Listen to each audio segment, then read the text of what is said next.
Você já ouviu falar sobre telemedicina? Sabia que o método pode ajudar pacientes e outros profissionais da saúde que estão distantes? Se você quer saber mais, então fique com a gente, porque este é o assunto do nosso quadro Primeiros Socorros.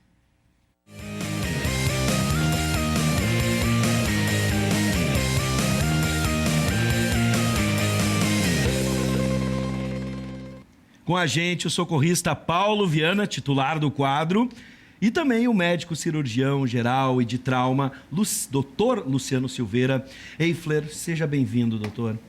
Muito boa noite, muito obrigado. É um prazer, Paulo, Luiz, estar aqui com os senhores falando sobre um assunto tão moderno, tão atual, que é a telemedicina. É verdade. A gente já tem, por exemplo, aqui, se eu vou pedir para o meu colega Magalhães enquadrar alguns brinquedos que já estão aqui, como o doutor mesmo se referiu fora do ar, alguns aparelhos que já estão aqui para a gente poder ter uma ideia do que a gente está falando. Em primeiro lugar, doutor, mais uma vez, seja bem-vindo. O que é a telemedicina e como ela surgiu? A telemedicina é a oferta de serviços de saúde por meio da tecnologia de informação. Sim. Então, nós temos um ecossistema de serviços que podem ser ofertados dessa maneira. Desde uma consulta telefônica, ou um chamado de socorro pelo SAMU, no 192, até a transmissão de dados de telemetria, frequência cardíaca, eletrocardiograma, a visualização de imagens tomográficas ou de exames à distância. Então, nós conectamos a baixa com a alta complexidade. Sim. Especialistas numa região podem auxiliar regiões localizadas que não têm aquele nível de complexidade ou não têm os especialistas que podem ser apoiados através da telemedicina. Doutor, pelo que o senhor falou no primeiro relato aqui, a gente tem diferentes áreas da medicina que podem ser contempladas pela telemedicina. Os casos mais usuais, para a gente ter ideia da prática de vocês, o que mais vocês usam hoje em dia, o que mais pode, num momento de primeiros socorros, numa emergência, ser utilizado? Um dos principais são as doenças tempo-dependentes, né? Um infarto agudo do miocárdio, um acidente vascular cerebral, que chega numa unidade de pronto atendimento, com uma clínica sugestiva, ele pode ser apoiado através de especialistas de maneira remota. Sim. Existem linhas de cuidado no Ministério da Saúde que desenvolvem protocolos de atendimento para essas situações. Elas são tempo-dependentes, porque quanto mais tempo passar, mais isquemia, mais lesão eu tenho no coração, ou mais lesão cerebral eu tenho num acidente vascular isquêmico, por exemplo. Sim. Então, um exemplo é um clínico num pronto atendimento sendo apoiado por um cardiologista. Antigamente, falando sobre a questão da história da telemedicina, se mandava o eletrocardiograma através de um fax. Verdade. Então, o fax era enviado e o cardiologista na ponta, lá de maneira remota, ele sugeria, apoiava o diagnóstico, dizia qual era aquela patologia. No acidente vascular cerebral, é muito comum que especialistas neurologistas remotos e radiologistas possam ver a tomografia, examinar os exames tomográficos e identificar, fazer o diagnóstico mais preciso para já iniciar o tratamento adequado. A ideia da telemedicina é aproximar especialistas da área da saúde para acelerar o processo diagnóstico e a intervenção e a terapêutica o mais precoce possível. Sim. Na área de traumas também é imprescindível? Na área de trauma também é muito importante essas situações. Existem várias iniciativas também. Um colega que é de São Paulo, um amigo meu, Antônio Martos, ele está em Miami e ele tem um projeto lá no Trauma Rider Center, que é um centro de referência. Eles têm campanhas humanitárias em que eles apoiam situações de conflito através de verdadeiros hospitais modulares. E eles têm conexão via satélite e via rádio que eles podem fazer o contato ou fazer a consultoria com especialistas que estão lá no Trauma Rider Center. Sim. Os Médicos Sem Fronteiras também utilizam já a telemedicina como um dos recursos de tecnologia para ajudar nessas áreas. Paulo, vamos entrar na conversa como socorrista e também alguém que lida, por exemplo, com cuidador de idosos, pessoas que estão sendo qualificadas para um pronto atendimento, um atendimento de emergência. Às vezes, fico imaginando em situações difíceis, quando, por exemplo, a gente tem uma situação de trauma em um local muito isolado. A gente sabe hoje que pessoas residem em sítios, zonas rurais, afastadas do centro urbano, enfim. Como socorrista, você considera a telemedicina essencial hoje para esse pronto atendimento, esse atendimento de emergência, que um socorrista ou até mesmo um cuidador de idosos pode ajudar? Sim, Bives, é muito importante, né, essa nova tecnologia e tem ajudado muito, né, não só quem trabalha no pré-hospitalar, como quem está lá também no intra-hospitalar. porque são aparelhos, né, que tu acaba usando, que tu se conecta, né? A gente que trabalha na rua, está atendendo uma pessoa que está tendo um AVC ou um infarto, né? No momento que tu usa esse aparelho, né, e faz essa transmissão com o médico que está lá na central ou com o próprio médico, né, doutor, do paciente cardiologista ou neurologista, as chances, né, desse paciente ter mais chances de vida aumentam, Sim. porque o serviço é mais rápido. Então, ele é um ótimo serviço, né, para a gente se usar, assim, no pré-hospitalar, né, para, né, enviar, né, esses exames para esse médico. Agora, algumas pessoas ainda desconfiam da tecnologia, doutor. É um procedimento seguro e, como a gente já conversou aqui, tanto o senhor quanto o Paulo Viana, falou sobre a importância do tempo. O tempo é fundamental para a gente poder salvar uma vida.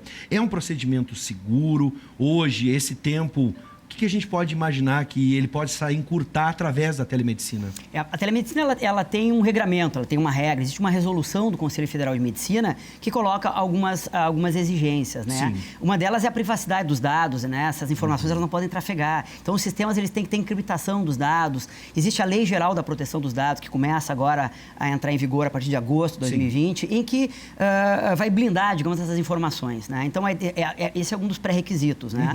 Mas a telemedicina ela acelera todo esse processo, ela agiliza toda essa jornada, digamos, do paciente. E pode ser utilizado, como o Paulo falou, no pré-hospitalar. Quando nós ligamos para o socorro de algum atropelamento que tem em via pública, nós estamos fazendo telemedicina. Através do telefone, que foi descoberto por Graham Bell em 1786, Verdade. nós estamos falando, né? Quando a gente pergunta qual é o analgésico, eventualmente, se tem alguma alergia, conversando no telefone, no rádio, nós estamos já fazendo telemedicina.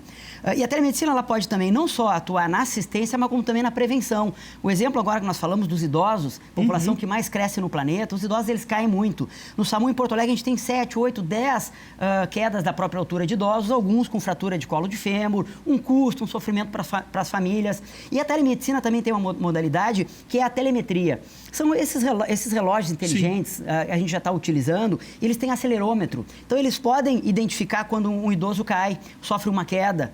Mais ainda, eles podem fazer a telemetria da frequência cardíaca, que nem o Holter, aquele que a gente utiliza, e aquilo em tempo real está sendo transmitido para uma central. Sim. Então, novos serviços estão acontecendo dessa maneira. Então, eu vejo a frequência cardíaca aumentando ou diminuindo e intervenho, modifico a medicação antes do colapso. Então, o paciente não agudiza, ele interna menos durante um ano. Então, aquele paciente crônico ou idoso que tem uma cardiopatia, uma hipertensão, que interna 3, 4 vezes em um ano, eu consigo reduzir essa sinistralidade dele, mantendo ele compensado, regulado através da telemetria, né? Então, ela é uma prevenção também antes que o paciente colapse. Para encerrar, doutora, o assunto é extremamente interessante e fiquei aqui viajando porque é uma das áreas que estudo aqui dentro da universidade, a tecnologia, o impacto nas nossas vidas. Fiquei pensando aqui em todas as possibilidades que a telemedicina pode vir a apresentar daqui a alguns anos, tá? Eu fiquei imaginando hologramas, né, a gente poder, por exemplo, ver um trauma e transmitir aquela imagem holograficamente para um outro médico e até mesmo tecnologias que já temos, como o WhatsApp, né, com imagens, podendo até mesmo um vídeo. E existe a possibilidade também de outros equipamentos, como esse relógio. Por exemplo, ver a taxa de glicose no sangue de um paciente diabético ou anunciar um princípio de epilepsia em outros pacientes. Como é que está essa evolução da telemedicina? A gente já pode esperar algumas dessas ideias para 1, 2, 3 anos? Nós estamos vivendo realmente a era Jetsons, como a gente chama, que nem um desenho animado, né? É verdade. A tecnologia, ela está, a impressão 3D, os wearables, a telemedicina, a banda larga, o 5G chegando agora. Então, a velocidade da informação vai ser muito maior. Então, isso tudo está revolucionando a medicina do século XXI. Então, os wearables, como a gente chama, que são os computadores vestíveis, eles já estão sendo usados, popularizados. Eles podem ver a frequência cardíaca, saturação, qualidade do sono. Alguns têm algum dispositivo que medem a pressão e alguns trabalhos já estão sendo desenvolvidos com a medição da glicose, da glicemia dos diabéticos, enfim, claro, de maneira não invasiva, através de transdutores, né? Então, essas são as evoluções que acontecem. E eu trouxe aqui para mostrar justamente, esse aqui é o estetoscópio, né? Perfeito. Um dispositivo que ele é um clássico, né, do médico. Então, o médico até aí todo mundo conhece. O estetoscópio, ele vai auscultar o pulmão, ele vai auscultar o coração. Hoje, com a telemedicina, existem consoles de telemedicina, assim como grandes os hospitais já têm, que é como se fosse um robô. em que eu consigo ver o paciente, examinar, o especialista está remoto em qualquer lugar do planeta, Sim. vai estar na beira do leito, na UTI, discutindo o caso de coronavírus, ajudando a regular o ventilador mecânico de pacientes entubados em UTIs que não tem aquele especialista sendo apoiados.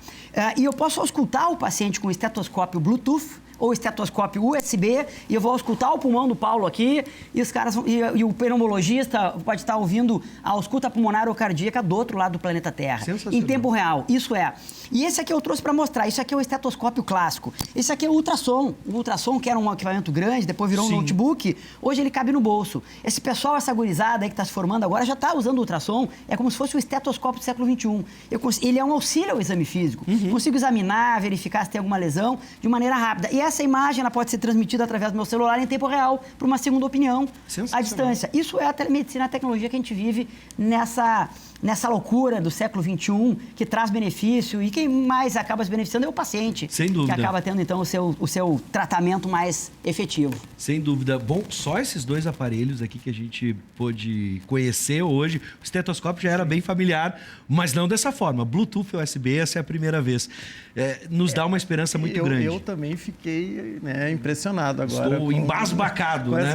Literalmente, porque estamos vivendo a era dos Jetsons a digitalização, a digitalização. Sensacional. É um crescimento exponencial da tecnologia. E essa tecnologia em todas as áreas, e na saúde também. Eu acredito que na saúde ela seja mais impressionante, porque tem realmente coisas que a gente imaginava que era ficção científica, como tu bem falaste, a realidade virtual, a holografia, isso tudo está acontecendo. Aquele médico que nos visitava em casa, quem sabe, tipo Star Wars, assim, ele aparece holograficamente e conversa contigo, e tu também te apresenta holograficamente. A telemedicina, ela está virando um pouco essa ótica. Em vez do paciente ir até o médico, ficar na sala do consultório, estacionamento, tempo, e agora o médico vai até o paciente, principalmente o idoso com dificuldade de ambulação e locomoção, ele consegue ter mais conforto, muitas vezes, de fazer.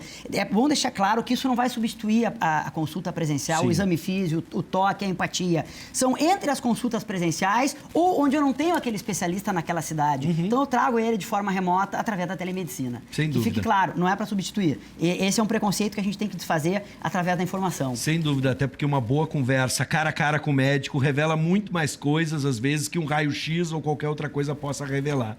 Bom, eu quero, em primeiro lugar, agradecer ao Dr. Luciano Silveira Eifler, que é cirurgião, né, e nos trouxe aqui, como especialista, um pouco da telemedicina, nos apresentando algo que talvez você jamais tenha ouvido falar. Sim, a tecnologia já está muito avançada na área da saúde. E quero também agradecer ao Paulo Viana. Mas antes, Paulo, a gente precisa agradecer a Canoas Day Home, né? A Canoas Day Home é uma empresa especializada em cuidados para idosos e pessoas a partir dos 50 anos e dispõe de uma equipe multiprofissional qualificada. Atenção, famílias que estão procurando profissionais qualificados para cuidar do vovô e da vovó. Além de atendimento domiciliar e assistência gerontológica, a Canoas Day Home oferece curso completo de cuidador de idosos, uma das profissões mais importantes que mais cresce no Brasil. A Canoas Day Home Soluções Gerontológicas e de Saúde fica na rua Tiradentes, número 130, sala 106, bem no centro de Canoas. Para mais informações, acesse o site canoasdayhome.com.br ou ligue 51-9987-36863 ou 51-3785-6467. Está na tela aqui o telefone da Canoas Day Home.